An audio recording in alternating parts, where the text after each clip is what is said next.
Recuerda que puedes escuchar este audio horas antes de su estreno y sin publicidad suscribiéndote en cesarvidal.tv.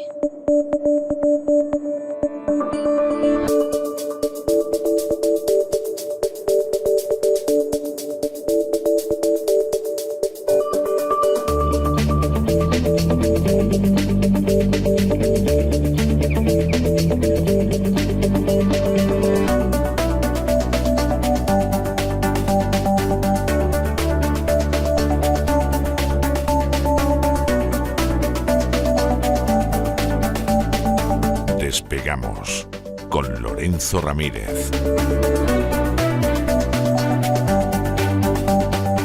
Corremos raudos y veloces hacia nuestro avión, atravesamos el umbral, nos tiramos en plancha sobre los asientos, nos abrochamos los cinturones, despegamos y nos vamos elevando por los aires hasta alcanzar nuestra altura y nuestra velocidad de crucero.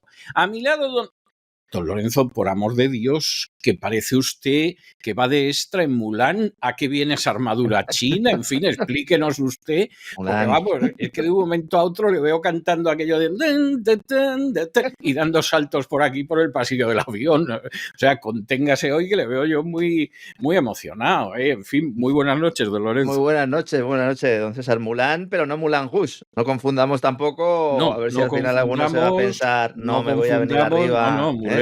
No, si fuera Moulin Rouge, iría usted de rodillas para parecer que es un enano, como Toulouse-Lautrec. No sé. Que no lo descarto yo, ¿eh? O sea,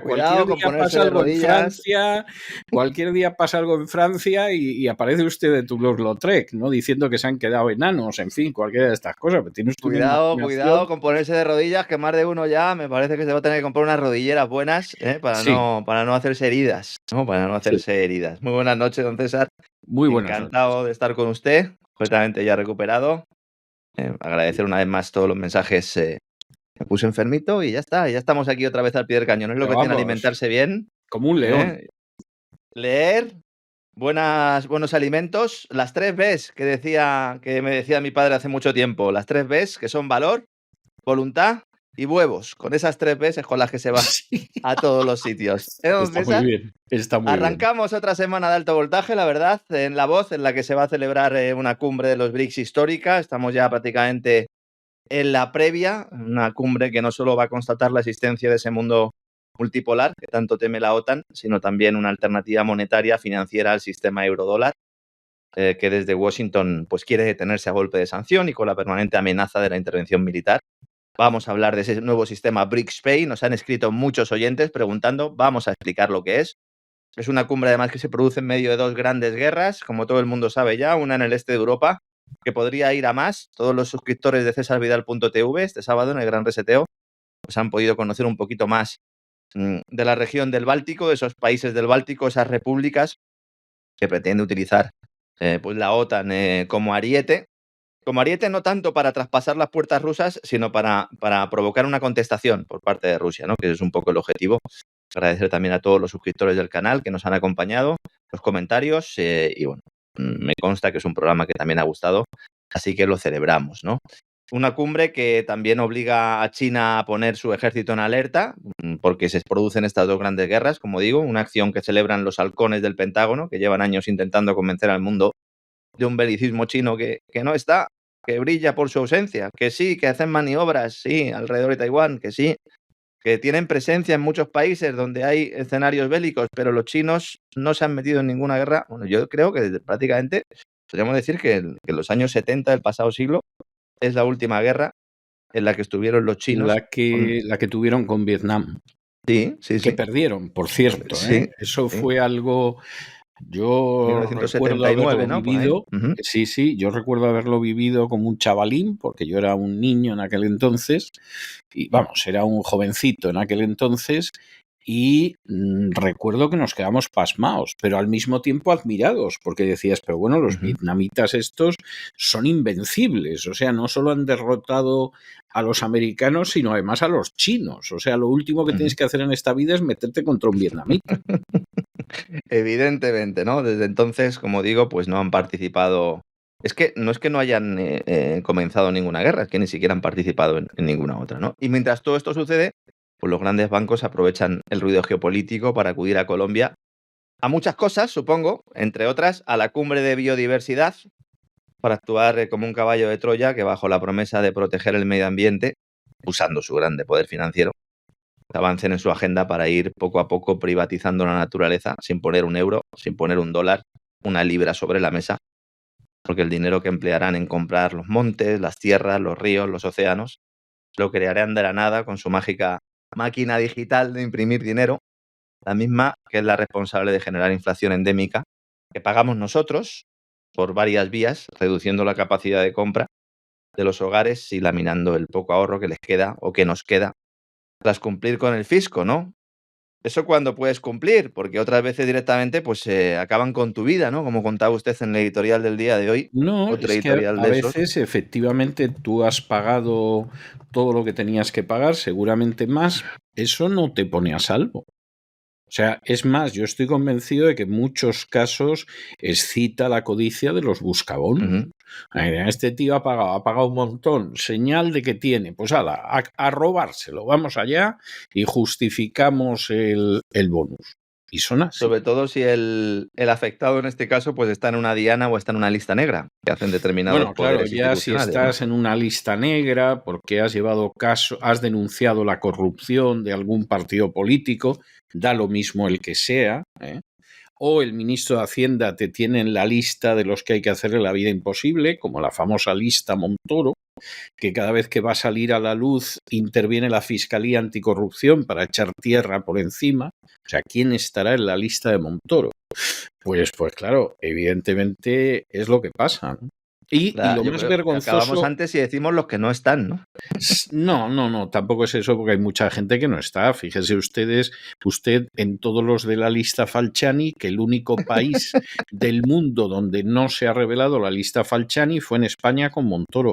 Y los que vinieron después tampoco tienen ningún interés en que se revele, porque hay militantes, ¿no? O sea, esa es la realidad de España y quien no lo quiera ver, peor para él, ¿no?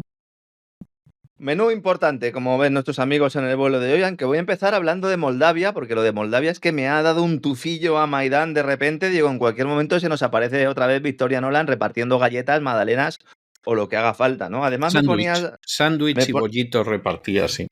Lo llevaba en una bolsa de esas de plástico, de esas que mi mujer no me deja sacar por ahí, porque dice que hay que llevar bolsas, ¿no? De esas que parezca que no va uno a la compra, una bolsa de plástico normal y corriente, faltaba el papel albal con esa Victoria Nolan, que aunque alguno a lo mejor no lo piense, físicamente estuvo en la Plaza del Maidán con esa bolsa. Hay muchas fotografías hay fotos, se la ve con la bolsa, ofreciendo la bolsa, detrás, ¿no? Sí. Ayudándole con el brazo que podía y tal, y ahí estaban los dos en comandita, ¿no? Bueno, ¿qué ha pasado en Moldavia? Es uno de los personajes más dañinos y criminales que ha dado la política americana en mucho tiempo, ¿eh? Le acaban de dar está reñida, ¿eh? Un asiento en el órgano de dirección del NED, del National Endowment for Democracy, otro de los organizaciones que con la excusa de defender la democracia, lo que hace es subvertirla a lo largo y ancho del planeta, ¿no? Pues le han dado un asiento. Yo pensaba que ya lo tenía, lo tuvo en su momento y ahora, pues como salió de la Secretaría de Estado, pues le han dado ese asientito. Esta es otra que si siguen adelante las investigaciones tendría que acabar en Chirona, sobre todo por todo el tema del blanqueo de dinero ucraniano y del desfalco, en buena medida, ese dinero que ha ido saliendo de los bolsillos de los contribuyentes norteamericanos, ¿no? Pero todo esto me venía otra vez a la cabeza. Además ha tenido la culpa don Isaac, porque yo estaba con mis cosas ayer preparando el despegamos, sabía que había elecciones en Moldavia, estaba ahí pendiente y entonces leo un tuit de don Isaac que pone en su estilo incendiario tradicional, ¿no? Moldavia sabiamente vota no en el referéndum para su integración en la Unión Europea. Y decía don Isaac, eran las 12:42, 21 de octubre, anoche. Dice, ahora le echarán la culpa a la injerencia rusa, a las fake news y darán un golpe de Estado o revolución de colores a la ucraniana, ahora que lo de Ucrania se acaba. ¿Cómo clavó la situación don Isaac? ¿Eh? Vamos, es que cuando me he levantado por la mañana digo, don Isaac ha vuelto a acertar, o sea, es evidente casi así. Sí. Vamos a ver, lo ha clavado. Lo ha clavado. Había elecciones presidenciales y al mismo tiempo un referéndum sobre la integración del país en la Unión Europea. En realidad, no es un referéndum para ver si la gente quiere que el país entre en la Unión Europea, sino que es un referéndum sobre un cambio en la Constitución para que diga lo que diga cualquier gobierno que pueda llegar en el futuro, diga lo que digan los ciudadanos en el futuro, te blinde la entrada de la Unión Europea. Y ahí, es incluso peor, y ahí ¿no? es donde los moldavos han puesto pie en pared, Claro, porque se han dado cuenta de lo que hay. Es decir, un sitio donde entras y no puedes salir a voluntad, en toda tierra de garbanzos se llama prisión. Así de claro. Evidentemente. Los moldavos lo tienen claro. Había una división notada en el país. Hay una división, en este caso, pues similar a la que pueda suceder en Ucrania. Hay una parte más pro-occidental, financiada con dinero de Occidente, fundamentalmente. Hay una parte que podríamos denominar, para entendernos, más cercana a rusa o más prorrusa, también de alguna manera financiada por los rusos. Es decir, yo creo que es una de estas clásicas batallas que han tenido muchos países del este de Europa. Se celebran unas elecciones completamente limpias, en principio. Y digo en principio porque estaba claro, todos los sondeos a pie de urna daban que la candidata pro-occidental iba a tener que ir a una segunda vuelta con el candidato prorruso. Vamos a entendernos así con este tipo de lenguaje para que todo el mundo lo entienda. Y al mismo tiempo que se producía eso, estaba claro que más de la mitad de los moldavos no querían que se cambiara la Constitución para blindar ese artículo, esa cláusula, para que pues en cada momento y lugar los moldavos tengan derecho a decidir si están o no están en la Unión Europea, ¿no? Según va avanzando el recuento, progresivamente se va confirmando esta tendencia. Y al final hay un vuelco muy sospechoso de los resultados hasta que ganan los del sí por la mínima. Y cuando digo por la mínima, es por la mínima. Estamos hablando de décimas. Automáticamente sale todo el equipo del partido pro-occidental, sale todo el equipo del partido que le gusta más hablar inglés que ruso, vamos a decirlo así, diciendo que está claro que ha habido una injerencia rusa en las elecciones, denunciando esa injerencia rusa, denunciando las fake news y señalando que en realidad ha habido ahí un trabajo por parte de los hombres de Putin, esos hombres que están en todos los sitios a la vez, por lo visto, y que son los responsables de que no haya habido un respaldo absoluto a ese blindaje vía Constitución de la entrada de Moldavia en la Unión Europea. O sea, estos hacen un Biden y encima la culpa la tiene Putin. Vale. Sí. Yo sí, dígame. Le tengo que decir con harto dolor de corazón que cada vez desconfío más de la limpieza de las elecciones. Y no lo digo solo por lo que pasa en Venezuela. Sale la Unión Europea, porque todo esto estaba orquestado, evidentemente. Dice que Moldavia ha sufrido una intimidación sin precedentes de Rusia para frustrar el referéndum. Pero ¿qué más intimidación existe cuando todo aquel que cuestiona el mensaje de la Unión Europea barra OTAN, barra Occidente, barra Washington, Londres, Bruselas, todo aquel que lo considera es perseguido, es amenazado, es asesinado digitalmente? Se le pueden llegar a confiscar las cuentas corrientes, como está pasando en Alemania, como está pasando en Londres. ¿Pero qué mayor intimidación que la de las autoridades europeas? Y luego el titular final de la jornada es: Moldavia vota sí a su futuro en la Unión Europea pese a las coacciones, compra de votos y campañas de desinformación de Rusia. Es tan burdo, es tan evidente. Nosotros vamos a seguir predicando aunque sea en el desierto. Nos da exactamente igual. No vamos a pasar por este aro de mentiras y de desinformación absoluta. Esto es la auténtica máquina del fango.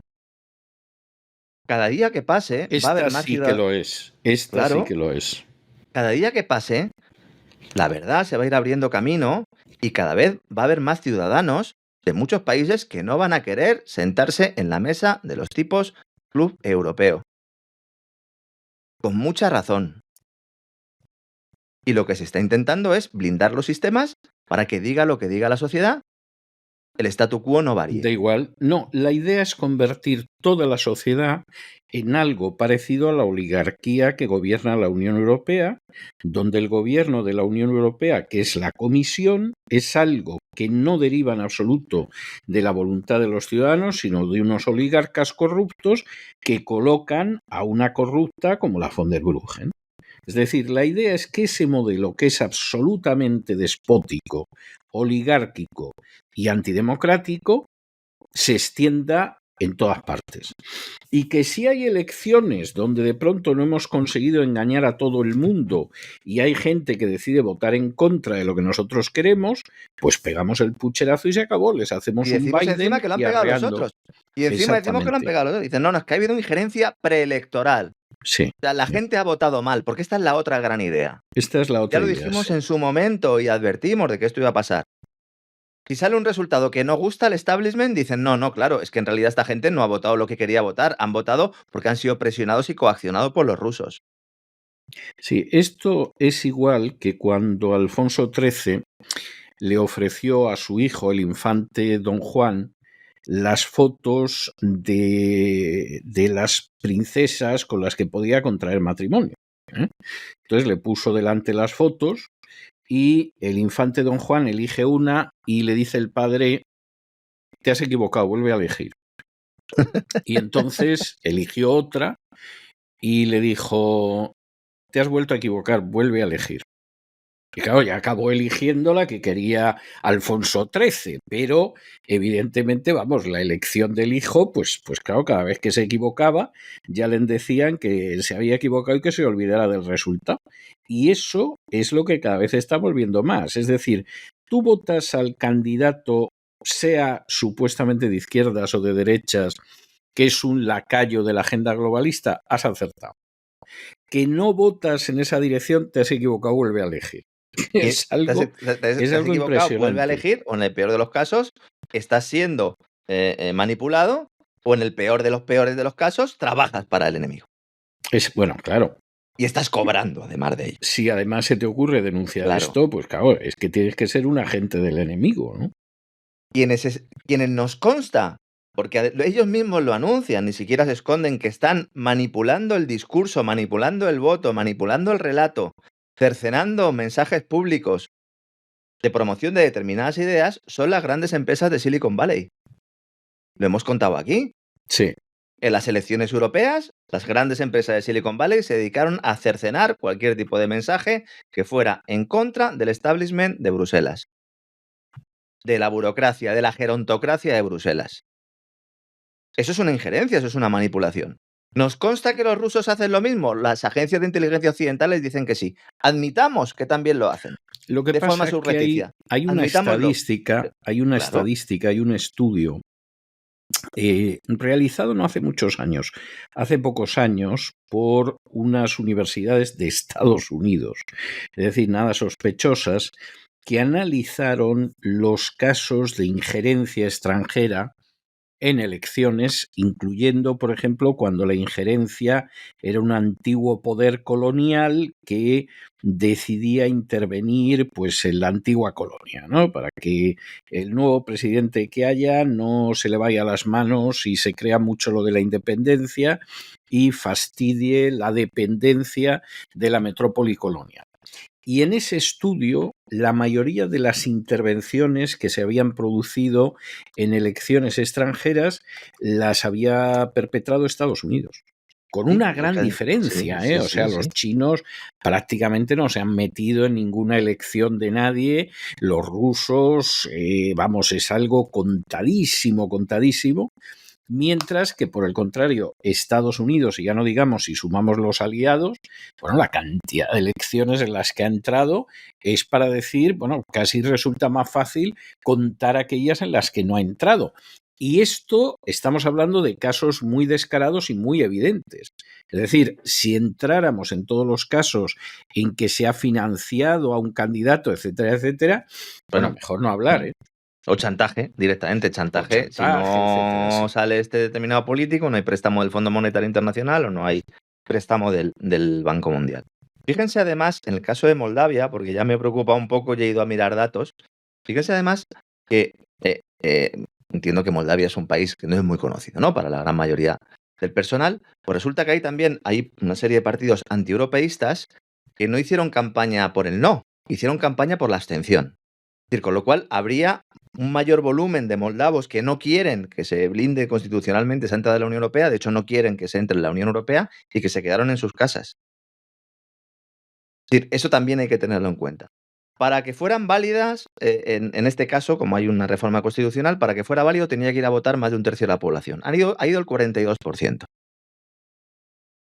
Cuando estaban aproximadamente la mitad de los votos escrutados, ganaban el no alrededor de un 56%. Y progresivamente, sobre Que todo no al es final, poco, no es claro que poco no. teniendo en cuenta la maquinaria mediática de la Unión Europea. Claro, la maquinaria mediática, los que se quedaron en sus casas, el que te pongan una diana, el que te califiquen de prorruso, con lo que ello conlleva hoy en nuestros días, etcétera, etcétera, etcétera. Y al final, de repente, por milagros de la estadística, gana el sí, ya digo, por unas pocas décimas. Y a partir de entonces, la maquinaria gana el sí a pesar de las coacciones rusas. Menuda película que nos están contando, ¿no? Y luego, en nuestro recopilatorio, nuestro análisis siempre, minuto resultado del mundo en guerra, otro fin de semana en el que el ejército israelí bombardea Líbano sin piedad, como los de Cobra Kai, sin piedad y sin honor también. En esta ocasión, con la excusa de acabar con las sedes de la red financiera de Hezbollah, en concreto contra objetivos de una asociación Al-Qadr al-Hassan, que es considerada la financiera del partido milicia chií libanés. Bombardeos en la región de la Bekaa, concretamente en Baalbek y en Helmer. Y también, evidentemente, en la capital libanesa, en Beirut, que no se libra ningún día sin que haya ni Beirut bombardeo, ni ¿no? el Valle de la Bekaa. Es que esto es una repetición, pero de manera mucho más sádica, de las dos anteriores invasiones del Líbano por Israel, de las cuales hay que recordar que cuando se produjo la primera, Hezbollah era inexistente. O sea, Hezbollah nace, De hecho, como nace por respuesta eso. a la invasión. Total. Claro. Total. Entonces, en Y en aquel 1982, entonces ya Israel se apresuró a decir que los habían destruido del todo. No hay nada más que verlo 40 años después, sí. el portavoz del ejército de Israel, Daniel Hagari, ha dejado claro que la ofensiva va a ser indiscriminada directamente y que si los civiles quieren sobrevivir, que se vayan. Ese es el mensaje que lanza el portavoz del ejército israelí. Actitud muy reveladora también de la forma de actuar de esta gente. Y como respuesta, pues Hezbollah lanzó el domingo unos 200 cohetes sin que haya que lamentar daños personales al ir dirigidos todos contra objetivos militares. Es increíble cómo Hezbollah, con la capacidad que tiene, pues evidentemente ataca objetivos militares y cómo el ejército de Israel, con la capacidad que tiene a su vez, pues bombardea de forma indiscriminada edificios de civiles, ¿no?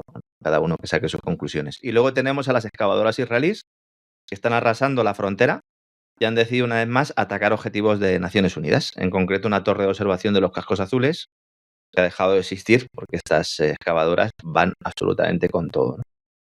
Y en Gaza, quien esperara que tras acabar con el líder de Hamas a finales de la semana pasada, Netanyahu levantara el pie, pues ha llevado un buen chasco. Yo no sé cómo todavía hay que leer análisis en este sentido. Había muchas personas celebrándolo, han matado al líder de Hamas. Han tenido que morir casi 50.000 personas en Gaza, más mujeres y niños que hombres según los datos de la ONU. Yo creía que eran un tercio, todos los datos más o menos oficiales, pero hay organizaciones de Naciones Unidas que consideran que han muerto ya más mujeres y niños que hombres. Sí, eso desde hace mucho tiempo y con el agravante de que hay organizaciones humanitarias que tienen una larga experiencia y una enorme veteranía en acciones bélicas y que dicen que, bueno, que con la cantidad de gente que puede estar bajo los escombros, que Claro. seguramente las cifras que está dando el Ministerio de Sanidad de Gaza, pues pueden ser una tercera parte de los muertos locales. Estamos hablando de una absoluta barbaridad, ¿no? Mucho más, esto cuando se dice de la Nakba, que es una Nakba 2.0, sería una limpieza étnica, un genocidio mucho mayor, ¿no? Todo ello, como digo, para acabar teóricamente con el líder de Hamas, porque ya saben nuestros amigos que el objetivo es otro. Hamas es una organización cuyos máximos dirigentes han estado protegidos en países aliados de Occidente, sobre todo en países aliados en materia energética, como Qatar, sin que haya habido ningún tipo de presión para que el régimen qatarí dejara de financiar a la organización. Y de hecho, bueno, pues según reveló el New York Times, apenas unas semanas antes de que Hamas lanzara esos ataques del 7 de octubre contra Israel, el propio director del Mossad llegó a Doha, a Qatar, para reunirse con funcionarios qataríes y pedirles que siguieran regando de dinero a Hamas para comprar calma, era como ellos lo denominaban, lo cual pues levantó cierta polvareda en el seno del gabinete de Netanyahu. Estas cosas no quieren que se las contemos, a pesar de que han sido publicadas en prensa israelí y también en el New York Times, que tampoco es sospechoso en ningún momento de estar contra los judíos o contra el gobierno de Netanyahu. Ahora, con la eliminación del líder de Hamas, surgen voces, tanto en Europa como en Estados Unidos, pidiendo a Netanyahu que concluya la operación en Gaza. Tanto la Casa Blanca como el Palacio del Eliseo se han manifestado en este sentido, pero Netanyahu deja muy claro que no tiene ningún tipo de intención de terminar, ¿no? Él publicó un vídeo en hebreo de 4 minutos, prácticamente después de que se produjera esa muerte del líder del grupo chií, del grupo Hamas, y anunciaba que era el comienzo del día después de Hamas. Luego publicó un nuevo vídeo grabado en inglés y no dijo exactamente eso. La frase que dijo en inglés, hay que tener en cuenta que Netanyahu habla para los judíos y aparte habla para los pues para el mundo en general y para sus aliados o súbditos, ya no sé hasta qué punto son una cosa u otra, que viven en Washington, y ahí ya decía que aunque no es el fin de la guerra en Gaza, sí es el principio del final. Vemos la modulación del mensaje, pero evidentemente no tiene ninguna intención de modificar. De hecho, se está publicando ahora mismo en prensa norteamericana, Israel es protagonista por 2 circunstancias. Uno, porque se había filtrado pues lo que puede ser el plan de ataque de Israel contra Irán. Yo personalmente creo que esto lo ha filtrado el propio gobierno de Israel también para dar de comer a los suyos, para que vean que tenía un plan para atacar y que realmente si no lo han hecho ha sido por cuestiones de estrategia geopolítica. Se le ha criticado también en el ala dura a Netanyahu por no haber lanzado ese ataque rápidamente contra Irán. De esto ya hemos hablado Bueno, en las anteriores semanas, ¿no? Vamos a ver. Esta guerra está abriendo heridas muy profundas que yo me temo que van a tardar en curarse dentro de la sociedad israelí. Para cualquiera que siga los medios en Israel en estos momentos, lo primero que queda de manifiesto es que el relato de propaganda para Occidente, los primeros que no se lo creen son los israelíes. O sea, aquí habrá un relato de la luz y las tinieblas, los buenos, los malos, los de Hamás, con escudos humanos, todo este tipo de barbaridades, por no llamarlo de una manera más grave, no se las cree prácticamente nadie en la sociedad israelí, porque los medios en Israel, sobre todo algunos, han intentado determinar la verdad. Entonces, claro, a las pocas semanas ya sabían que no se decapitó a ningún bebé, que no se metió a ningún niño en hornos, que desgraciadamente el primer día murieron 2 niños, pero no porque les cortaran la cabeza, ni porque los metieran en un horno. Murieron como consecuencia de fuego cruzado y al menos uno de los 2 lo mató un soldado israelí. Obviamente de manera no buscada, no voluntaria, pero en medio del fuego cruzado, donde los soldados israelíes se sabe que mataron a bastantes de los muertos del 7 de octubre, porque para que no se escapara un terrorista tiraban sobre todo lo que se movía, al menos uno de los 2 niños lo mató un soldado israelí. Esto por citar alguna cosa. Luego está interpretar la duración de la guerra. Y aquí las opiniones dentro de la sociedad israelí son muy variadas. Por ejemplo, hay gente que dice que no se explica cómo el ejército de Israel es tan incompetente. Estuve viendo una entrevista el viernes donde en medio del debate en televisión, de pronto el entrevistado decía, hombre, si en la guerra de los 6 días derrotamos a 3 ejércitos, ¿cómo es que no queremos derrotar a Hamás? Es decir, hay un sector de la sociedad que dice, esto no lo comprendemos. O sea, ¿qué pasa aquí? Llevan décadas diciéndonos que somos el mejor ejército del mundo, que somos invencibles, que somos maravillosos, que llevamos aquí más de un año y no acabamos con unos tíos que van en chancletas. ¿Qué está pasando? Y, por supuesto, hay un sector de la sociedad israelí que está convencido de que es que la guerra no se quiere ganar. Aquí pasa algo que no entienden, para lo que no tienen respuesta, pero no se quiere ganar.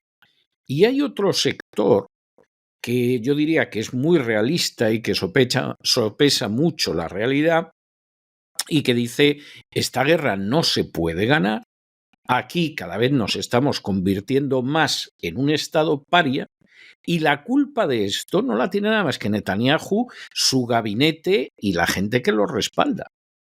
Porque ya es obvio que esta guerra desde el principio se sabía que no se iba a ganar. Ha salido hace no mucho el ministro de Defensa diciendo que pretender que con esta guerra se va a acabar con Hamás es una estupidez. Tú dices, hombre, muy bien, porque desde el primer día estuvisteis anunciando que, vamos, en 2 patadas no dejabais a nadie de jamás y ahora resulta que es una estupidez pretender eso. Entonces, ahí hay un debate terrible en la sociedad israelí, hay una situación, yo le dediqué un editorial la semana pasada a un mayor general del ejército que ha sido general de división y ha sido el defensor del pueblo, de los soldados israelíes, etcétera, diciendo que si esto sigue así, el Estado de Israel en un año se va a encontrar al borde de la desaparición porque no puede soportar la situación que hay ahora. ¿Y por qué esta guerra es solo un Netanyahu huyendo hacia adelante para no Sí. acabar en prisión por corrupto? Ah. De modo que Lo que opiniones algunos- hay para claro. todos gustos y yo aconsejaría a la gente que se tomara la molestia de leer la prensa de Israel a favor, en contra, como sea, porque va a tener una idea mucho más cercana de lo que pasa que la propaganda sionista en Occidente, que es para retrasados mentales, sinceramente. Por lo menos lo parece. Además, hoy en día es bastante sencillo. Hay muchos de esos medios donde directamente se pueden leer artículos en inglés. Yo lo hago prácticamente a diario. Y sin él prácticamente. Y así pues damos muchas informaciones que a veces dicen, bueno, ¿y esto de dónde lo habéis sacado? Pero si es que lo está publicando la prensa israelí, si es que no hay que Claro, lo irse está muy lejos. publicando Haaretz, Claro, o lo está claro. O publicando incluso el o el Jerusalem Jerusalem Post, Post, o el etcétera, Times etcétera. of Israel, o todos, Claro. todos los medios que hay en habla inglesa. Aunque es verdad que se modula el mensaje un poquito en función de la lengua en la que se escriben esos artículos, también es normal, pero nos ayuda a entender y es muy interesante lo que plantea. Una cosa es la propaganda sionista que tenemos nosotros en Occidente y otra cosa es lo que están diciendo los propios Bueno, medios y ya no digamos israelíes. el tonto perdido que de pronto decide que va a visitar a Israel para colaborar a la propaganda sionista en Occidente. Y tú dices, pero bueno, Eso este gratis tipo... no lo suelen hacer, gratis no lo suelen bueno, hacer. pero en cualquier caso usted se ha tomado hoy la pastilla equivocada, majadero. Porque en el momento en el que llegue a Israel y lea la prensa, que hombre, ya sabemos que hebreo usted no sabe, seguramente, pero bueno, la prensa, algunos de los medios israelíes tienen una versión inglesa, usted se dará cuenta de que todas las estupideces que vomita por su boquita, traga píldoras y traga psicofármacos todos los días, pues se desmienten solo con ver la prensa israelí. Y luego te haces fotos, ¿verdad? Sí. Con todo el desastre que sucedió en aquel campo, bueno, en aquel festival de música electrónica, donde Sí. buena parte de los coches que estaban calcinados habían sido calcinados por haber sido atacados por Por las helicópteros fuerzas israelíes. Claro, Lo cual evidentemente. es ¿no? lógico, claro. Claro, evidentemente, ¿no? Pero tú te sigues haciendo la fotito como los que van a Auschwitz, ¿verdad? Se hacen la fotito y lo suben a redes sociales, ¿no? Como si estuvieran de vacaciones. En fin, hay para todos los gustos y desde luego que nosotros siempre vamos a estar del lado de la honestidad y del lado de la verdad, le pese a quien le pese, ¿no? Esta mañana la agencia Reuters informaba de una reunión que va a mantener el enviado especial de Estados Unidos a Medio Oriente, a Oriente Medio, Amos Hochstein, con funcionarios libaneses en Beirut, al mismo tiempo que Blinken lo sacan de la caja, como José Luis Moreno hacía con Macario y con el resto de los muñecos, ¿no? Lo saca con Rockefeller también, ¿no? Lo saca de la caja. Y han sacado a Anthony Blinken de la caja y lo mandan a Israel a negociar el alto el fuego. Bueno, pues si tiene tanto éxito como en las anteriores intenciones o en las anteriores reuniones que ha mantenido, pues la verdad es que evidentemente poco puede sacar. Dos no pueden negociar si uno no quiere.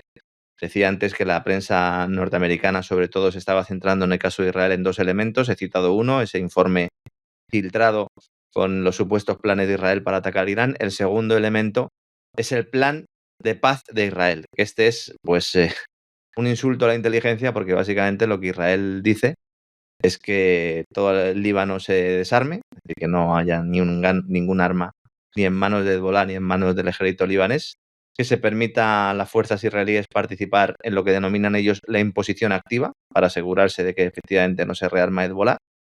Y también quiere que la Fuerza Aérea israelí tenga libertad de operación en el espacio aéreo libanés. Bueno, pues básicamente una petición de máximos que evidentemente pues el Líbano no va a aceptar y han dejado muy claro que no va a aceptar. Eso sí, marearán la perdiz porque estamos a las puertas de las elecciones y tiene que dar la sensación de que la Casa Blanca quiere solucionar esto. A ellos les gustaría, pero Netanyahu desde luego que no va a ponérselo fácil. Respecto a China, este fin de semana también ha sido noticia, tanto en el plano económico como en el militar. Ha bajado 1/4 de punto los tipos de interés. Dijimos que tenía margen, que seguramente lo haría, pero no cuando quisieran los amos de Wall Street, los amos de la City londinense, sino cuando Xi Jinping así lo considerara, finalmente pues se ha bajado tipo de interés un cuartito de punto, un poco en la línea de lo que están haciendo el resto de bancos centrales. Recordemos que China no tiene inflación, con lo cual todavía podría bajarlos aún más. Veremos si efectivamente lo hace o si decide proteger su moneda de cara sobre todo a ese nuevo sistema monetario y financiero que empieza a alumbrarse en la cumbre de los BRICS, de la que vamos a hablar ahora en unos minutos. En el plano militar es noticia porque durante una visita a unas instalaciones del ejército chino, Xi Jinping firmó el sábado unas declaraciones diciendo que las Fuerzas Armadas deben reforzar completamente el entrenamiento y la preparación para la guerra, garantizando además que las tropas estén listas para la disuasión y el combate ante el escenario que se está viendo, el escenario geopolítico mundial, la guerra en el este de Ucrania y con la guerra en Oriente Medio que puede escalar en cualquier momento. Esto se produce solo días después de que China realizara ejercicios militares alrededor de Taiwán, el cuarto despliegue de este tipo en poco más de 2 años, maniobras que se efectuaron en respuesta al enésimo órdago del gobierno de Taiwán. Esto es lo que normalmente no se cuenta, que de forma periódica pues calienta al personal, calienta los ánimos, siguiendo las instrucciones del gobierno norteamericano, aunque en ocasiones se pasa de la raya actuando por su cuenta. Yo creo que esta vez se ha pasado de la raya actuando por su cuenta, porque la Casa Blanca no quiere ahora tener otro foco ahí, insisto, por la cercanía electoral. Este es el escenario, este es lo que ha sucedido, lo he contado de la manera más aséptica posible. Y estas declaraciones de Xi Jinping han servido a los propagandistas de turno para azuzar el fantasma de la amenaza bélica china. Entonces nos hemos encontrado titulares prácticamente en todos los medios europeos y estadounidenses diciendo que China amenaza a Estados Unidos con ir a la guerra. La China está diciendo, si sigáis así, se va a montar una guerra y yo tengo que estar preparado para esa guerra. Que es muy distinto. China, si por algo se ha caracterizado en las últimas décadas, es por no iniciar ni participar en guerras, lo cual contrasta con ese mensaje eterno que aparece de forma sistemática en los grandes medios occidentales, hablándonos de la amenaza china, ¿no? China threat, la amenaza china. Una amenaza que se ha fabricado y que se intenta vender a la población en Estados Unidos y Europa. Y esto no lo digo yo, que también. Esto lo acaba de confesar Kathleen Hicks, subsecretaria de Defensa de Estados Unidos, la número 2 del departamento que dirige Lloyd Austin.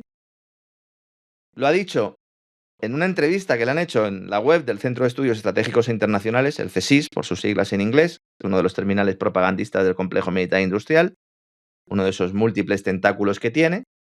Le estaban preguntando y entonces decía, oiga, pero la entrevista iba en la línea de, bueno, de igual manera que Rusia es una amenaza para Europa, China también es una amenaza bélica importante. Entonces esta mujer se pone a disertar. Hombre, con Rusia lo tenemos relativamente fácil, ¿no? Planteando, le hemos metido el dedo en el ojo y al final ha respondido. Pero con China lo tenemos más complicado. Y dice ya textualmente, es muy difícil vender a la población que existe esa amenaza china porque es realmente difícil de demostrar. Hombre, es tan difícil de demostrar. Pero fíjense lo grave que es esto. Está admitiendo, estamos creando un mensaje propagandístico, necesitamos vender la idea de que China es bélica para justificar nuestro propio belicismo. Es que ni siquiera en países de África, donde podría haber enfrentamientos abiertos con guerras proxy de todo tipo, bueno, pues similares a las que están sucediendo con los yihadistas por un lado, apoyados por la OTAN en África, por otro lado, Wagner intentando defender intereses rusos, pero normalmente no vemos ejército chino. No vemos contratistas militares chinos tampoco. No. Los chinos suelen tener una presencia que es puramente civil. Sí, básicamente eso, infraestructuras, asistencia financiera, civil. Claro, esta confesión de la subsecretaria de Defensa pues tiene mucho sentido porque, como dijo una vez tan elocuentemente Noam Chomsky, la amenaza china es la asistencia misma de China. Estados Unidos no tolerará, decía Chomsky, la existencia de un Estado que no pueda ser intimidado como Europa, que no siga las órdenes estadounidenses como lo hace Europa, sino que siga su propio camino. Esa es la amenaza. La amenaza es que no obedezca. Y si al que no obedece resulta que está luchando por la hegemonía contigo, entonces es una gran amenaza. Dice, oiga, pero que esta gente tiene otras armas, tiene armas económicas, financieras, muy bien. De eso se trata. Utilicen las armas económicas, utilicen las armas financieras. Que generan víctimas también, pero no es lo mismo que bombardear un edificio de civiles. No. Arrasar Yemen, montar golpes de Estado a lo largo y ancho del planeta. Claro. Entrar en elecciones para falsearlas, etcétera. Y si luego no consigues falsearlas, montas una revolución, un golpe de Estado, financias a terroristas yihadistas para que entren allí a liarla y que justifiquen luego un golpe militar. ¿Eh? Confesión de la subsecretaria de Defensa de Estados Unidos. Tampoco se lo van a contar esto en ningún gran medio. Y aunque esta semana, evidentemente, lo que más incomoda a los halcones, a uno y a otro lado del Océano Atlántico, es esa cumbre que celebran los BRICS en la ciudad rusa de Kazán. Comienza pues en las próximas horas, ya mañana martes. Evento que recibe a los nuevos países que se han adherido al bloque, lo cual va a exigir una reformulación de todo el marco organizativo de los BRICS para poder estructurar y consolidar su dinámica interna. Recordemos que el BRICS nace como el grupo Brasil, Rusia, India, China, Sudáfrica, con un papel preponderante sobre todo de China, India, Rusia y Brasil, Sudáfrica también, pero bueno, en este caso pues, un papel un poco menor. Se han ido sumando en los últimos meses, sobre todo después de esas sanciones occidentales a Rusia, incluida esa expropiación de la reserva del Banco Central. Han promovido un proceso de desdolarización, esa ruptura del modelo unipolar, todo lo que hemos ido contando a lo largo de los últimos meses, a lo largo de los últimos años, que son tendencias que ya venían de antes, pero que se han acelerado. Yo creo que el hito podríamos poner que fue el golpe del Maidán. Yo creo que a partir de ahí es cuando China y Rusia se dan cuenta de que tienen que acelerar en ir realizando determinados procesos de integración sin pedirle a nadie que se sumara, que esto también es importante. Es decir, China y Rusia no han ido a la puerta del personal a decir, oye, vosotros queréis entrar en el BRICS. Es verdad que China, utilizando su proyecto de infraestructuras, el Belt and Road Initiative, la nueva ruta de la seda, el proyecto de la franja y de la ruta, sí que ha ido ofreciendo determinados contratos a los países, pero la condición no es que entren en los BRICS. Incentivos, exactamente, no estás presionando, no les dices que se van a quedar sin comida si no meten la ideología de género, como hicieron con las naciones africanas. O sea, no lo puedes comparar, ¿no? Eso es, ¿no? Eso es un poco la idea. Ahora, vamos a ver, como todas las campañas de propaganda,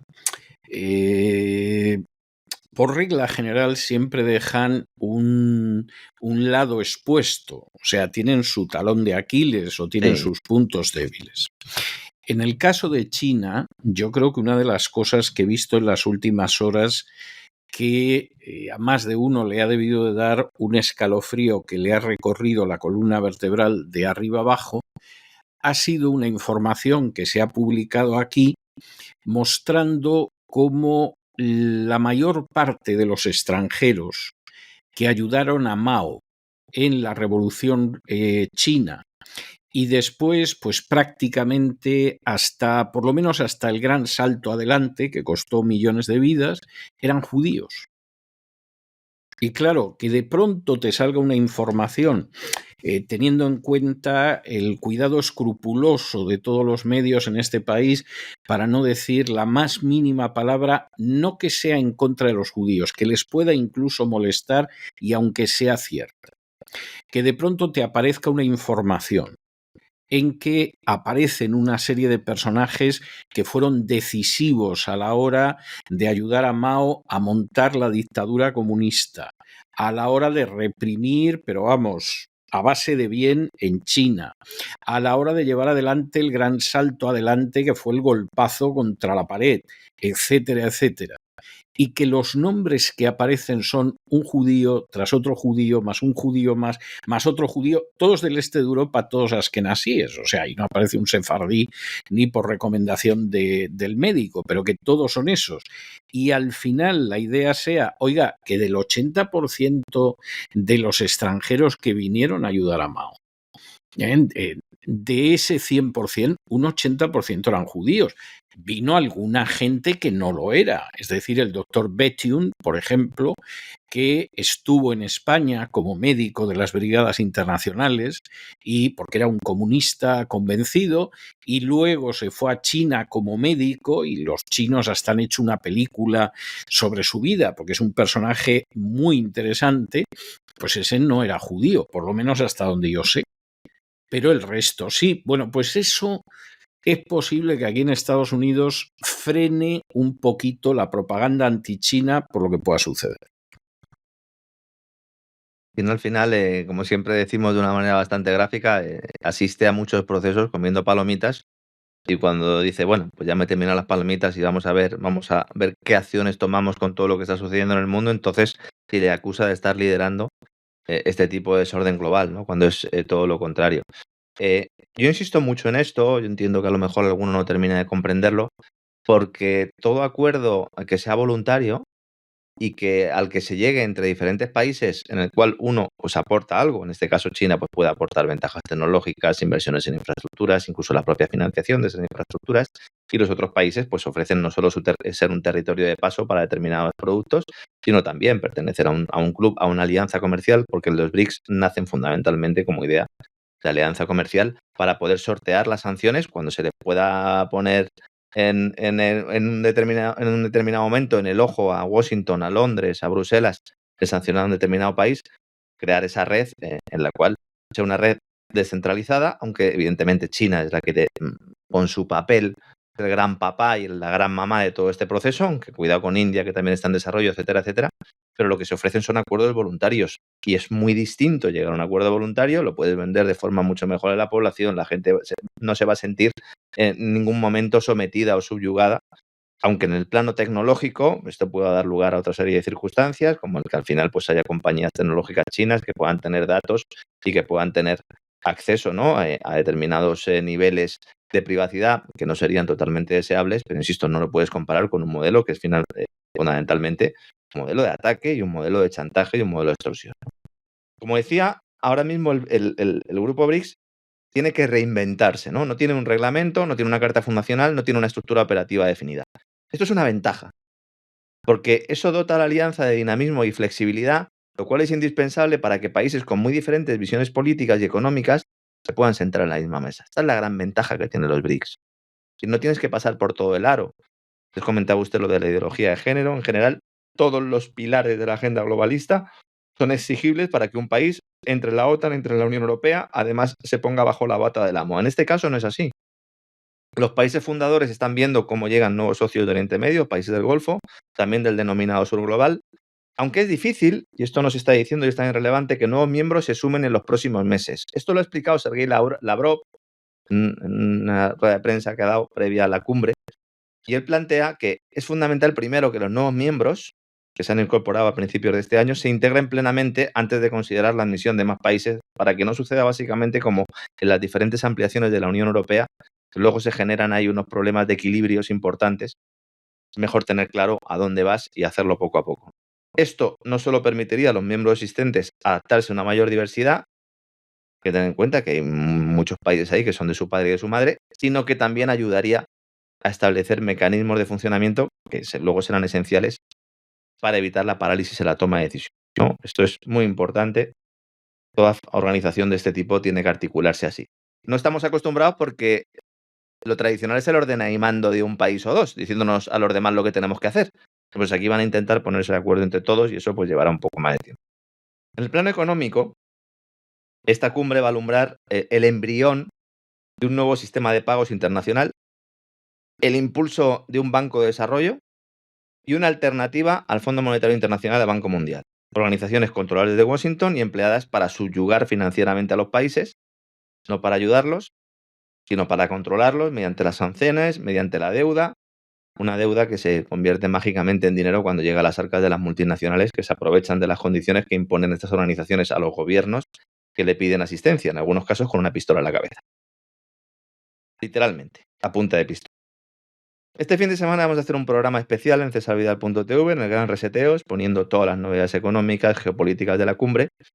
Una cumbre que ya, antes de comenzar, ha sorprendido a muchos al poner en marcha el sistema BRICS Pay durante el foro empresarial previo a la cumbre política, que se celebró la semana pasada. Todos hemos visto en las redes sociales esas imágenes con unas tarjetas, con un código QR.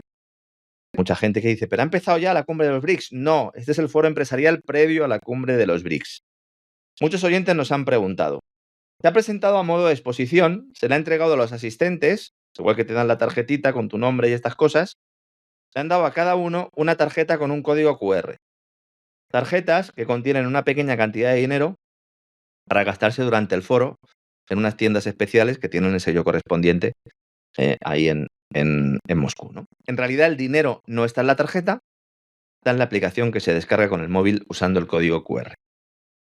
Primera pregunta que hay que responder, que me la hacen mucho. ¿Esto va encaminado a acabar con el efectivo? Sí, va encaminado a acabar con el efectivo. ¿Es una CBDC? ¿Es una moneda digital de Banco Central? No es una CBDC, no es una moneda digital de Banco Central. Todavía no. ¿Lo será en el futuro? Bueno, pues eso es lo que están debatiendo. Es un sistema de pago en blockchain creado para competir con el sistema SWIFT occidental, que es el que emplean los bancos occidentales para comunicarse entre sí, que es el que utilizan a su vez pues los ideólogos, los burócratas occidentales cuando quieren castigar a un determinado país. Te expulsamos del SWIFT, expulsamos a tu banco del SWIFT y entonces no puedes hacer operaciones con él. La página oficial de este nuevo sistema, BRICS-Pay, en su vertiente de venta minorista, es decir, para comprar en tiendas, etcétera, etcétera, plantea que lograr la independencia financiera es primordial para las naciones que buscan soberanía en aspectos políticos, energéticos, alimentarios, tecnológicos y otros. Un mensaje claro a las autoridades de la Unión Europea y de Estados Unidos. Esto no es una CBDC, insisto, no es como será el euro digital, el yuan digital o el dólar digital, porque los bancos participantes podrán establecer relaciones directas con otros bancos extranjeros y otras instituciones financieras. No es dinero emitido por el Banco Central. Es una forma de pago sin efectivo mediante un código QR, que se viene desarrollando desde el año 2018 y que se espera entre en funcionamiento a finales de este año para los rusos en el extranjero. De momento, solo para los rusos en el extranjero. Y en 2025 para los residentes en Rusia, según informa la prensa rusa y según ha anunciado el propio Putin. Con la entrega de estas tarjetas se ha intentado exponer al mundo esa idea de, oiga, tenemos una alternativa al modelo del eurodólar. Tenemos una alternativa para tener pagos internacionales sin efectivo, con una mayor ampliación de forma voluntaria. El servicio de pago al por menor va a permitir usar las tarjetas Visa y Mastercard. Es decir, no es excluyente, esto ya lo avanzamos en su momento nosotros. Es decir, no te sales del sistema. Tú puedes usar tus tarjetas Visa y Mastercard también. Incluso la aplicación WeChat Pay de China, dentro de Rusia. La herramienta cuenta con una aplicación que va a estar disponible en Apple Store y en Google Play. Es decir, esto no es algo que haya que meterse en la Deep Web para poder descargarte nada. O sea, va a ser completamente oficial. Y de hecho, de momento te lo puedes instalar con el smartphone utilizando el navegador Safari. Este es uno de los pilares. Es una herramienta de pago, pero hay más. Sería la punta del iceberg. Lo que es más fácil de comunicar al personal, como parte de su plan de desdolarización. Y se suma al sistema de mensaje financiero de transferencia, el SPFS, que este sí que es una alternativa clara al SWIFT. Se va a insertar en una plataforma de pagos supranacional que se va a llamar Bridge, puente, que se está desarrollando desde el año pasado, que va a funcionar de forma muy similar a mBridge, que es el proyecto de moneda digital transfronteriza de Banco Central. Aquí sí, una CBDC, que está entre los objetivos, en principio, del G20. Vemos que no es excluyente, tenemos otras iniciativas de este tipo. Y los pagos siempre se realizan en la moneda nacional de cada uno de los países. Es decir, el brasileño que utilice este sistema de pago en el futuro, y se efectúa y se lleva a cabo como lo han diseñado los rusos, cada uno pagará en su moneda nacional. El brasileño en su moneda nacional, el indio en su moneda nacional, el chino en su moneda nacional. Y el banco de desarrollo que se va a crear actuará como plataforma de integración, conversión y compensación. Es decir, no es una nueva divisa, no es una nueva moneda. Entonces, ¿qué es eso que venís diciendo desde hace mucho tiempo de que los BRICS van a crear una moneda? Es que además van a crear una moneda que sirva como unidad de cuenta común, una moneda digital que será una stablecoin. Stablecoin, ¿por qué? No es como Bitcoin, no es como el dinero fiduciario, porque va a estar respaldado su valor un 40% en oro y un 60% por monedas de los países miembros del bloque BRICS. Algo de lo que también pues, hemos venido hablando en los últimos meses. No es un patrón oro, insisto. El valor de esa moneda depende en un 40% del oro. La cotización del oro determinará el 40% del valor de esa moneda. Y un 60% de monedas de los países miembros del bloque BRICS. ¿Esto por qué se hace? Pues en primer lugar, porque el tener una moneda respaldada por un metal precioso te da credibilidad internacional. Te da seguridad también. Porque, no cabe la menor duda. Claro. No cabe la menor duda. Es decir, el que tenga alguna duda y que diga, yo invertir o tener dinero que lo estén emitiendo bancos centrales de países que no son democráticos o de países que no están en el primer mundo o de países que están en vías de desarrollo y que aunque tienen potencial todavía tienen problemas institucionales, tienen problemas de seguridad jurídica. No me fío. Bueno, pues los BRICS han dicho, no, el 40% del valor ligado al oro. Esto ya implica pues, una revolución notable porque el resto de divisas del mundo no están respaldadas por nada. Ni Y por su valor depende aproximación. estrictamente de lo que determine el banquero central de turno. Totalmente. Son monedas digitales, van encaminadas a hacer desaparecer el efectivo. El elemento de control por parte de la autoridad financiera o monetaria de cada país o del bloque BRICS se va a producir, es decir, no se va a ir a un sistema donde no haya control, lo que se va a ir es a un sistema con unas monedas fuertes, con unas monedas menos volátiles, con unas monedas que pueden atraer a muchos países y que no son excluyentes. No te tienes que salir del SWIFT y no te tienes que salir del sistema euro-dólar para utilizarlas. Es una auténtica revolución, pero ir explicando poco a poco cada uno de estos pilares, que son muchas cosas y entiendo que a lo mejor son un poco complicadas de entender. Hemos estado tan acostumbrados al sistema de dinero-deuda que no llegamos a comprender realmente que vivimos en una auténtica estafa cometida por unos banqueros centrales en connivencia con unos bancos comerciales que en realidad pues no invierten su dinero, sino el nuestro, porque primero nos lo han sustraído, ¿no? Y hablando de Efectivamente. bancos, tal como comentábamos al principio del programa, no me quiero ir sin comentarlo, esta semana comienza otra cumbre, está en Colombia, la COP16 de la ONU, no es cumbre del clima, yo creo que la cumbre del clima, la próxima, no sé si es la 27 ya o la 28, no, esta es la 16, esto es la cumbre de la biodiversidad. Qué bonito. Que emana, está bonito esto, ¿no? Cumbre de la bonito, sí. biodiversidad. Bueno, hay que llevar plantas y tal. No, las plantas te las damos aquí. Muy bien. ¿Y nos las vamos a fumar? El que quiera después de la cumbre, que fume lo que quiera, ¿no? Cumbre de la biodiversidad que emana del maltusiano acuerdo que salió a su vez de la Cumbre de la Tierra de Río de Janeiro en el año 1992, que es la actualización de ese Club de Roma, ¿no? Y de esas ideas del Club de Roma, esa idea de la sostenibilidad, ¿no? Que sacaron del cajón y que ahora lo tenemos hasta en la sopa.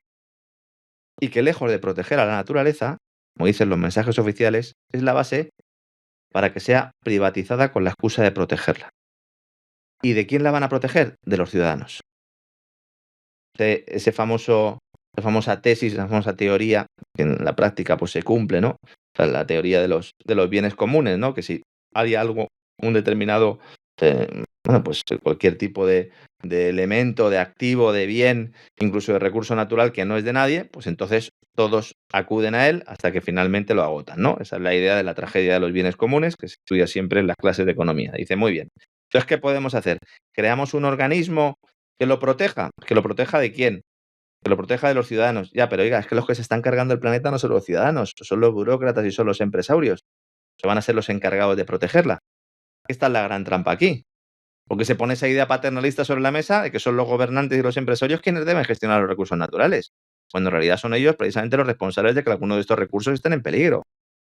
La culpa, por ejemplo, de que haya un montón de plásticos en los océanos, tema del que prácticamente no se habla, aunque es uno de los que medioambientalmente pues realmente es más importante, la tienen 5 o 6 multinacionales, que son las que hacen los refrescos, las que hacen los medicamentos, las grandes empresas que están llenando de plástico los ríos y que están llenando de plásticos los océanos. Dice, hombre, ya, pero nosotros somos los que realizamos ese uso, pero nosotros no estamos reciclando. Es decir, cuando vamos a reciclar, ¿estamos seguros de que luego todo no acaba en el mismo contenedor? ¿Se está reciclando correctamente? Todas estas ideas pasan a un segundo plano porque en el altar solo hay un elemento. Hay que comulgar con el CO2. El cuerpo de Cristo aquí es el CO2. Nos tenemos todos que arrodillar para reducir ese CO2, ¿no? La edición de este año de la COP16 tiene como lema paz con la naturaleza. Según dice literalmente la organización, cito textualmente, es una llamada a la reflexión para mejorar la relación que tenemos con el ambiente. Repensar un modelo económico que no priorice la extracción, sobreexplotación y contaminación de la naturaleza. ¿Y cómo se hace esto? Pues creando el marco jurídico para su privatización, algo que evidentemente no se dice. Los grandes bancos llevan semanas publicitándose, comprando espacios en medios de comunicación para colocar anuncios sobre su asistencia a esta cumbre, con el objetivo de monetizar un tema que hasta ahora ha dejado en blanco a gran parte de Wall Street. La naturaleza y la biodiversidad es la gran fuente de negocio. Todos los grandes van a estar allí, todos los grandes bancos. Tradicionalmente, este tema se había considerado demasiado de nicho para Wall Street, porque había muchos gestores de activos que dicen, bueno, ¿cómo podemos aprovechar esto de la biodiversidad? ¿Cómo podemos utilizarla en nuestra incubadora de ingeniería financiera? Bueno, pues ya han tenido el respaldo, claro. ¿Cómo se hace esto? De momento ponen una cifra, siempre se pone una cifra. Va variando como la fecha del fin del mundo o como la fecha a partir de la cual nos vamos a quedar ya prácticamente sin agua a los océanos y estas cosas. Entonces se pone un dinero. ¿Cuánto? 700.000 millones de dólares anuales. Se paga una consultora para que te haga el trabajo y dice, venga, nos hacen falta 700.000 millones de dólares anuales. Dice, bueno, ¿y ahora cómo conseguimos este dinero? Pues mediante el diabólico sistema de canje de deuda por naturaleza. No está mal, ¿eh? No ¿Y está saber mal. usted que está con el agua al cuello? Ya, hombre, estoy con el agua al cuello porque me habéis endeudado vosotros. Dice, no. Cada uno se endeuda lo que quiere. Cada uno es responsable. Si usted ha decidido vivir por encima de sus posibilidades, si usted ha decidido tener un sistema fiscal para mantener un estado de bienestar, para pagar unas pensiones, para pagar una educación, usted lo ha hecho por su cuenta y riesgo. Dice, ya oiga, pero es que yo podría haber cobrado una serie de impuestos a las grandes multinacionales y ustedes no me han dejado para dejarme el dinero, señores del Fondo Monetario, señores del Banco Mundial. Dice, bueno, eso es una decisión que habéis tomado vosotros en libertad. Pero bueno, no os preocupéis, nosotros os ofrecemos una solución. A ver, ¿cuánta deuda tenemos ahí? Bueno, pues para condonarla vosotros nos empecéis a entregar recursos naturales. Estos canjes de deuda por naturaleza, que tradicionalmente se han estudiado en las finanzas públicas, fueron reinventados hace 3 años por Credit Suisse, el banco hoy desaparecido, para meter a los inversores privados. Es una trampa hablar de inversor, porque en realidad es el que cobra, no es el que invierte, es el que se lleva el dinero. El volumen total de este tipo de operaciones es bajo, pero está creciendo. Goldman Sachs y UBS, que es quien se ha quedado con Credit Suisse, son algunos de los bancos que trabajan más activamente en este tema del canje de deuda por naturaleza, y Bank of America cerró su primer acuerdo el año pasado. Se van a sacar de la manga los denominados créditos de biodiversidad, que van a funcionar exactamente igual que los créditos de carbono. De modo que los compradores podrían abordar su huella de biodiversidad invirtiendo en proyectos de conservación. Ojalá fueran proyectos de conservación reales, porque son proyectos de privatización. La Fundación Rockefeller, sí, lo de toda la vida. Siempre los de toda la vida en el lado del bien, como todo el mundo sabe, sí. Estos van un poco más allá. Y dicen, sí, esto está muy bien. O sea, eso de coger y me voy a quedar con las Galápagos a cambio de la deuda, eso está muy bien, está muy bonito. Pero yo quiero más. Vamos a crear las corporaciones de activos naturales. Las NAC. Natural Assets Corporations. Corporaciones de activos naturales. Para saquear los recursos del planeta con la excusa de protegerlo. Esto le gusta mucho especialmente a Larry Fink, de BlackRock. Porque ya que dispone del control del mundo financiero, dice, bueno, pues el físico también para mí. La Fundación Rockefeller y la Bolsa de Nueva York han creado ya esta nueva clase de activos destinados oficialmente, vuelvo a citar textualmente, a preservar y restaurar los activos naturales que en última instancia sustentan la capacidad de que haya vida en la Tierra. Para ello, se crean corporaciones especializadas, vuelvo a abrir comillas, que tendrán los derechos sobre los servicios ecosistémicos producidos en una parcela determinada de tierra, servicios como el secuestro de carbono o el agua limpia. Estas empresas, porque son empresas, mantendrán, administrarán y harán crecer, dicen ellos, los activos naturales que mercantilizan con el objetivo final de maximizar los aspectos de ese activo natural que la empresa considere rentable. Está muy claro el objetivo. Quitan algo que es nuestro, por derecho propio, lo dicen que lo van a hacer por nuestro bien, y además mercantilizan servicios que son esenciales para la vida, directamente. Vida. Los ecosistemas se convierten en activos financieros. Esto lo saben bien en Costa Rica. En Costa Rica ya ha habido un episodio piloto. Lo explicamos en uno de los programas del Gran Reseteo en el que hablamos de todo esto. Pero fíjense que dicen servicios ecosistémicos. O sea, ya no se trata solo que los ecosistemas se convierten en activos financieros, sino que al ser servicios ecosistémicos, los beneficios que las personas reciben de la naturaleza también pueden ser susceptibles de ser explotados. ¿Y cuáles son los servicios ecosistémicos? La producción de comida, el turismo, el agua potable, la biodiversidad, la polinización, prescindible sobre todo en materia agrícola, secuestro de carbono, etcétera, etcétera, etcétera, etcétera. Voy a poner un ejemplo, porque a lo mejor esto no se entiende y dice, bueno, sí, esto está muy bien, son palabras, son proyectos, lo has explicado muy bien, pero esto cómo se hace, ¿no? Voy a utilizar el mismo ejemplo que empleé en el programa, en el Gran Reseteo en cesarvidal.tv. Si alguien no está suscrito, pues que sepa de lo que hablamos, normalmente no hay. Imagínese, don César. Y que sepa lo que se pierde, además. Sí. Imagínese un determinado bosque en la selva del Amazonas, ¿no? Que se identifica por cualquiera de estos grupos y dice, este es un activo natural. Se llega a un acuerdo con el gobierno de turno y se cuantifica, utilizando una serie de protocolos específicos. Bueno, ¿quién desarrolla estos protocolos? Pues consultoras que son socias de los bancos, del Foro Económico Mundial, del Fondo Monetario Internacional, del Banco Mundial y otras coaliciones de corporaciones multinacionales. A partir de esos protocolos, se crea con ese bosque en concreto, se crea un NAC, un activo financiero natural. Entonces, la estructura de la empresa decide quién tiene los derechos sobre la productividad de ese bosque, así como los derechos para decidir cómo se administra y cómo se gobierna. Diga, pero ¿y a partir de aquí tiene algo que decir el gobierno del país en cuestión? No. El gobierno del país en cuestión deja de tener la titularidad de ese activo financiero. Por último, ese activo financiero natural se convierte en capital financiero sacando la bolsa. Es aquí donde entran BlackRock, Vanguard y compañía. Que con el dinero creado de la nada de sus amigos de la Reserva Federal, invierten en este NAC y se quedan con los derechos y servicios ecosistémicos de ese bosque. Esta última etapa nos dicen además que es el sector privado, porque cuando sacas algo a bolsa es el sector privado el que está generando capital para administrar ese bosque. Y la fluctuación de su precio en la bolsa de valores señala el valor que tiene ese bosque. ¿Cuál es el truco aquí? Pensar que todos los ahorradores / inversores tienen las mismas posibilidades de participar en este proceso, acudiendo a la oferta bursátil.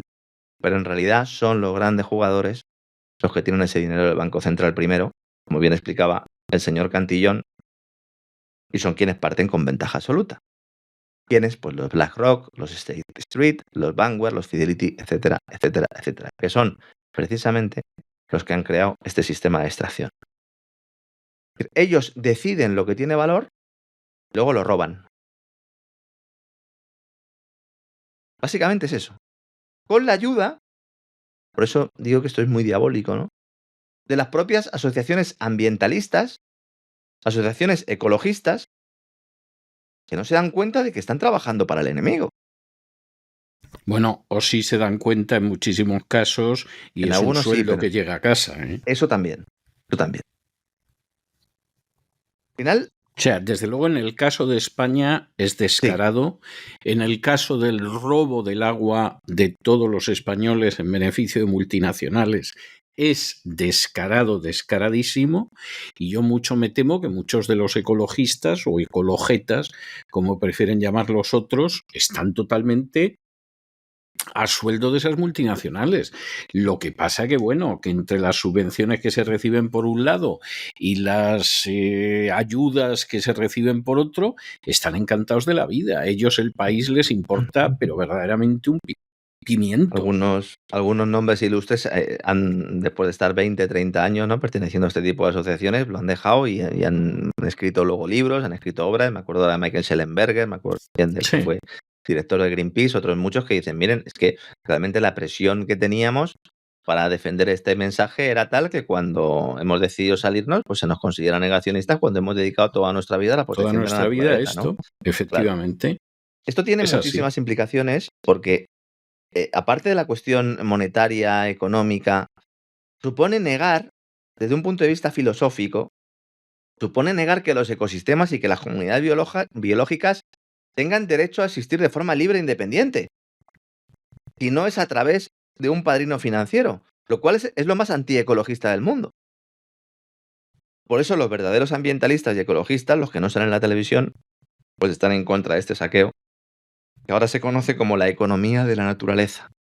Una naturaleza con la que tenemos que estar en paz, ¿no? Como nos plantea. Bueno, pues espero que nuestros amigos ya le hayan visto un poco las orejas al lobo y que cuando empiecen a ver determinados mensajes de propaganda, determinados anuncios, cuando entren en una página web y vean que hay una serie de publicidades de determinadas empresas financieras, ¿no? Jactándose de estar en este tipo de cumbres, que nos hablan de que van a proteger la biodiversidad, que ya sepan realmente cuál es su agenda. Una agenda no tan oculta, pero es verdad que no se suele exponer. Aquí si nos caracterizamos por algo, don César, es por no tener pelos en la lengua. Y así lo hacemos, llegando al final de este vuelo de hoy.